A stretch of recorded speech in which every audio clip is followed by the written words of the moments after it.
Evangelio de San Mateo, capítulo 26. La unción en Betania.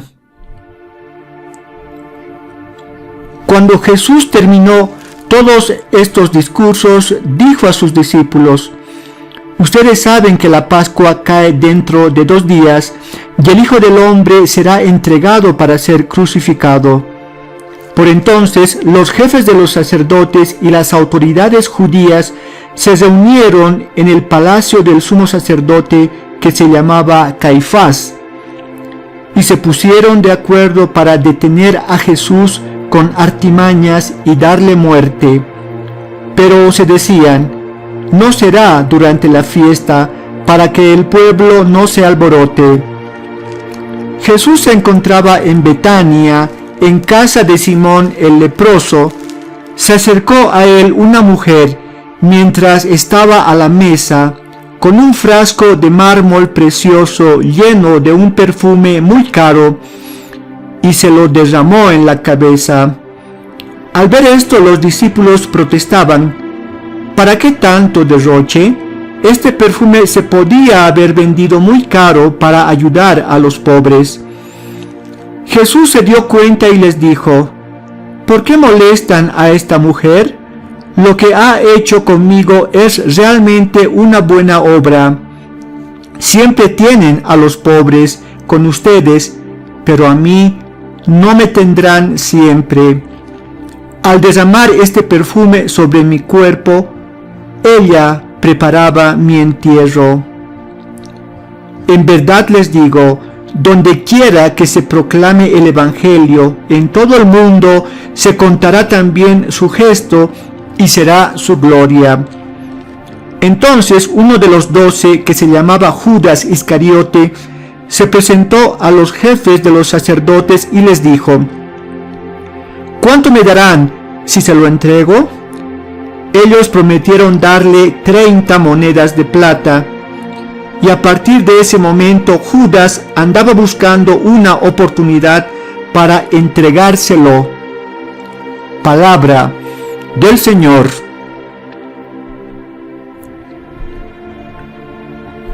Betania era una aldea en la falda oriental del Monte de los Olivos, a unos 2,5 kilómetros al este de Jerusalén. Ahí vivía Simón el leproso, y en su casa una mujer ungió a Jesús, derramando perfume sobre su cabeza. La tradición quiso identificar a esta mujer con María, hermana de Lázaro, aunque otros la han querido identificar con María Magdalena, no habiendo unanimidad al respecto. Jesús enaltece la unción hecha por la mujer, indicando que lo hacía como una preparación para su entierro, y con ello comparaba la unción con el embalsamiento de los muertos, embalsamiento que tenía por función preservar el cuerpo, porque en aquellos tiempos se creía que la muerte se consolidaba solamente si el cuerpo entraba en putrefacción y se destruía completamente. Por ello, el Señor Jesucristo ve en el gesto de la mujer un gesto de amor y de adoración, un intento inconsciente de mantenerlo vivo, y que Jesús lo corroborará con su resurrección. La última cena. El primer día de la fiesta en que se comía el pan sin levadura, los discípulos se acercaron a Jesús y le dijeron: ¿dónde quieres que preparemos la comida de la Pascua? Jesús contestó: vayan a la ciudad, a casa de tal hombre, y díganle: el maestro te manda decir, mi hora se acerca, y quiero celebrar la Pascua con mis discípulos en tu casa. Los discípulos hicieron tal como Jesús les había ordenado y prepararon la Pascua. Llegada la tarde, Jesús se sentó a la mesa con los 12, y mientras comían les dijo: En verdad les digo, uno de ustedes me va a traicionar. Se sintieron profundamente afligidos y uno a uno comenzaron a preguntarle: ¿Seré yo, Señor? Él contestó: El que me va a entregar es uno de los que mojan su pan conmigo en el plato. El Hijo del Hombre se va, como dicen las Escrituras, pero pobre de aquel que entrega al Hijo del Hombre. Sería mejor para él no haber nacido. Judas, el que lo iba a entregar, le preguntó también: ¿Seré yo acaso, maestro? Jesús respondió: Tú lo has dicho. Mientras comían, Jesús tomó pan, pronunció la bendición, lo partió y lo dio a sus discípulos diciendo: Tomen y coman, esto es mi cuerpo. Después tomó una copa, dio gracias y se la pasó diciendo: Beban todos de ella, esto es mi sangre, la sangre de la alianza que es derramada por una muchedumbre para el perdón de sus pecados. Y les digo que desde ahora no volveré a beber del zumo de cepas hasta el día en que lo beba nuevo con ustedes en el reino de mi Padre. Después de cantar los salmos, partieron para el monte de los olivos. Entonces Jesús les dijo: Todos ustedes caerán esta noche, ya no sabrán qué pensar de mí, pues dice la Escritura: Heriré al pastor y se dispersarán las ovejas. Pero después de mi resurrección, iré delante de ustedes a Galilea. Pedro empezó a decirle: Aunque todos tropiecen, yo nunca dudaré de ti. Jesús les replicó: Yo te aseguro que esta misma noche, antes de que cante el gallo, me habrás negado 3 veces. Pedro insistió: Aunque tenga que morir contigo, jamás te negaré. Y los demás discípulos le aseguraban lo mismo. Palabra del Señor.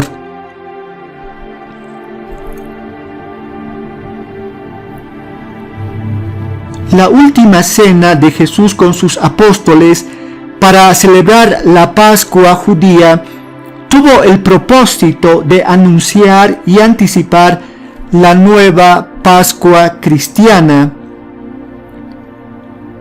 La palabra Pascua proviene del hebreo Pesaj, que significa paso, en memoria del Éxodo, es decir, la salida del pueblo israelita de la esclavitud en Egipto, bajo el liderazgo de Moisés, para establecer la alianza entre Yahvé y su pueblo elegido Israel. La Pascua comenzaba el día 14 del mes de Nisán. Este día se localizaba aproximadamente en los meses de marzo y abril de nuestro calendario. En la Pascua se sacrificaba un cordero en el templo, a lo que seguía un gran banquete familiar que constaba de pan ácimo, es decir, pan sin levadura, además de verduras amargas y vino, acompañados de alusiones al Éxodo y también cantos de alabanza.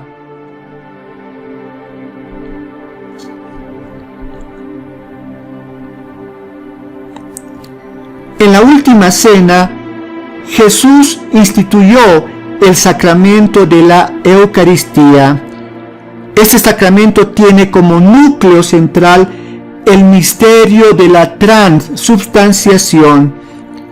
Este misterio se hizo realidad cuando Jesucristo, al partir el pan, dijo a los suyos: Tomen y coman todos de él, porque esto es mi cuerpo. Y al repartir el vino dijo: tomen y beban todos de él, porque esto es mi sangre. Es decir, que por la eficacia de las palabras de Jesucristo, el pan ácimo y el vino se convirtieron real y sustancialmente en su cuerpo y su sangre. En la última cena se anuncia y anticipa el sacrificio de Jesucristo en la cruz, quien por el derramamiento de su sangre establecerá la nueva alianza entre Dios y su nuevo pueblo elegido. La Eucaristía, es decir, la Santa Misa, que diariamente se celebra en la Iglesia, hace presente y actualiza de manera incruenta, es decir, sin derramamiento de sangre, el sacrificio de Jesucristo en la cruz para redimirnos. Jesús en el huerto de Getsemaní. Llegó Jesús con ellos a un lugar llamado Getsemaní y dijo a sus discípulos: siéntense aquí mientras yo voy más allá a orar. Tomó consigo a Pedro y a los dos hijos de Zebedeo y comenzó a sentir tristeza y angustia, y les dijo: siento una tristeza de muerte, quédense aquí conmigo y permanezcan despiertos.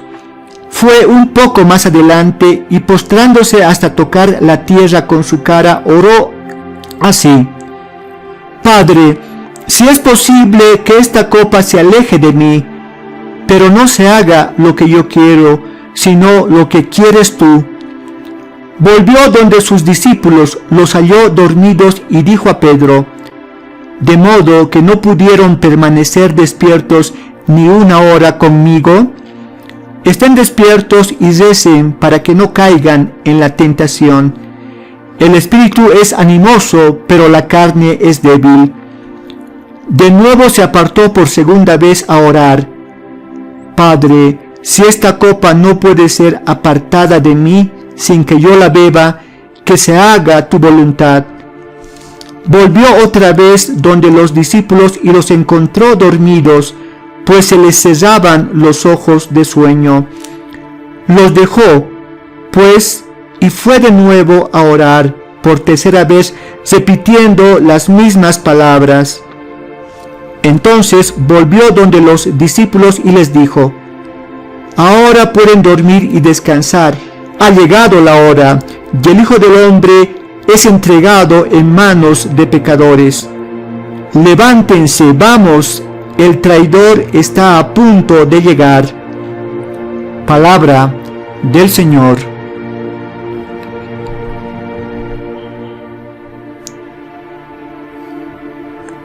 En el huerto de Getsemaní, a Jesús se le hace presente todo el sufrimiento de la crucifixión y experimenta estrés, desaliento y angustia extrema, que son las consecuencias del pecado de toda la humanidad.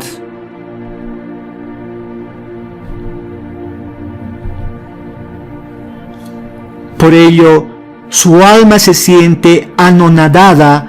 Ha comenzado la dolorosa pasión en su alma. Y Jesús no cede a la tentación de evadir la cruz.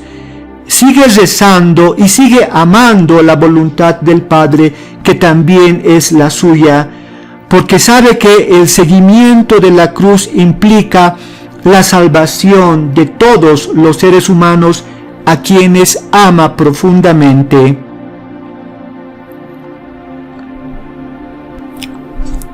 Toman preso y enjuician a Jesús. Estaba todavía hablando cuando llegó Judas, uno de los 12, iba acompañado de una chusma armada con espadas y garrotes, enviada por los jefes de los sacerdotes y por las autoridades judías. El traidor les había dado esta señal: al que yo dé un beso, ese es, arréstenlo. Se fue directamente donde Jesús y le dijo: buenas noches, maestro, y le dio un beso. Jesús le dijo: amigo, haz lo que vienes a hacer. Entonces se acercaron a Jesús y lo arrestaron. Uno de los que estaba con Jesús sacó la espada e hirió al sirviente del sumo sacerdote, cortándole una oreja. Entonces Jesús le dijo: vuelve la espada a su sitio, pues quien usa la espada perecerá por la espada. ¿No sabes que podría invocar a mi Padre y Él al momento me mandaría más de 12 ejércitos de ángeles? Pero así había de suceder, y tienen que cumplirse las Escrituras. En ese momento Jesús dijo a la gente: a lo mejor buscan un ladrón y por eso salieron a detenerme con espadas y palos. Yo, sin embargo, me sentaba diariamente entre ustedes en el templo para enseñar, y no me detuvieron. Pero todo ha pasado para que así se cumpliera lo escrito en los profetas. Entonces todos los discípulos abandonaron a Jesús y huyeron. Los que tomaron preso a Jesús lo llevaron a casa del sumo sacerdote Caifás, donde se habían reunido los maestros de la ley y las autoridades judías. Pedro lo iba siguiendo de lejos hasta llegar al palacio del sumo sacerdote.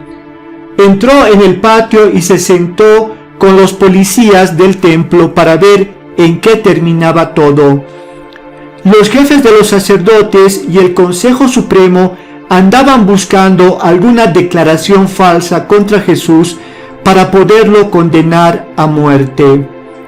Pero pasaban los falsos testigos y no se encontraba nada. Al final llegaron dos que declararon: este hombre dijo: yo soy capaz de destruir el templo de Dios y de reconstruirlo en 3 días. Entonces el sumo sacerdote se puso de pie y preguntó a Jesús: ¿no tienes nada que responder? ¿Qué es esto que declaran en contra tuya? Pero Jesús se quedó callado. Entonces el sumo sacerdote le dijo: en el nombre del Dios vivo te ordeno que nos contestes. ¿Eres tú el Mesías, el Hijo de Dios? Jesús le respondió: así es, tal como tú lo has dicho. Y yo les digo más: a partir de ahora ustedes contemplarán al Hijo del Hombre sentado a la derecha del Dios Todopoderoso, y lo verán venir sobre las nubes del cielo.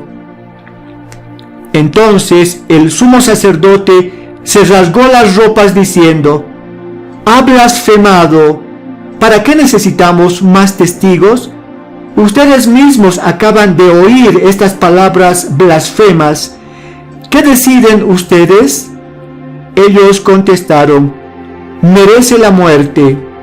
Luego comenzaron a escupirle en la cara y a darle bofetadas, mientras otros lo golpeaban diciéndole: Mesías, adivina, ¿quién te pegó? Palabra del Señor.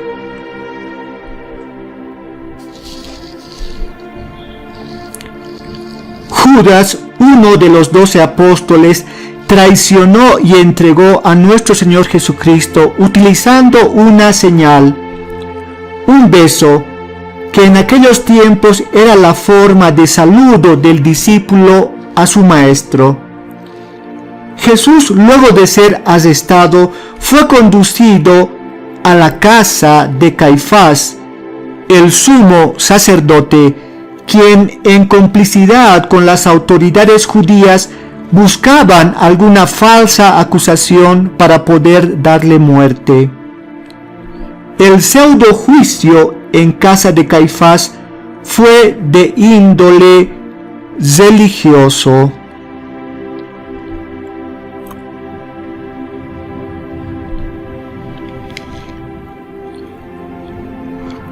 En este juicio se acusó a Jesucristo de blasfemia, al haberse declarado Hijo de Dios.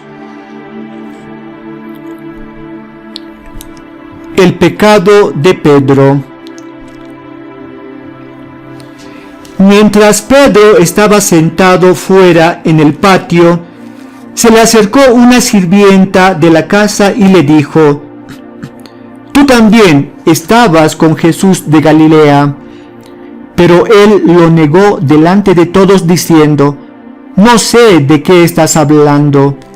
Y como Pedro se dirigiera hacia la salida, lo vio otra sirvienta que dijo a los presentes: «Este hombre andaba con Jesús de Nazaret». Pedro lo negó por segunda vez, jurando: «Yo no conozco a ese hombre». Un poco después se acercaron los que estaban allí y dijeron a Pedro: «Sin duda que tú eres uno de los Galileos, se nota por tu modo de hablar». Entonces Pedro empezó a proferir maldiciones y a afirmar con juramento que no conocía a aquel hombre.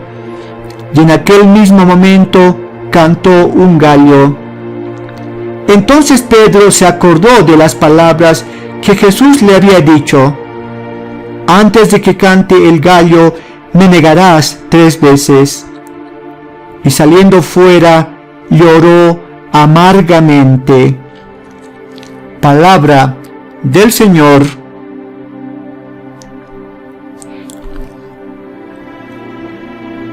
El pecado de Pedro no fue falta de amor, sino debilidad y temor. Pedro acude al palacio del pontífice por amor, se queda allí por amor, pero ante el peligro demuestra que era más débil de lo que pensaba y toma una reacción muy humana: evadir el peligro negando a su Maestro Jesucristo, inclusive profiriendo maldiciones. En el temor de Pedro se esconde la tentación diabólica que lo asusta y lo conduce a negar a su Maestro.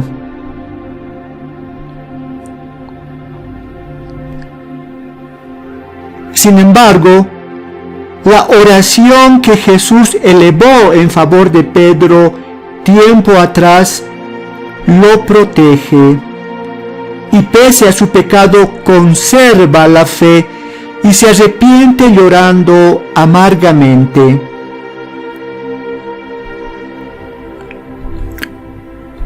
Mensaje. Querido hermano, querida hermana, el Señor Jesús nos invita a seguirlo decididamente, participando en la Eucaristía, para unir nuestra vida y padecimientos a los de Él y formar una sola ofrenda agradable al Padre. Que el Señor te bendiga.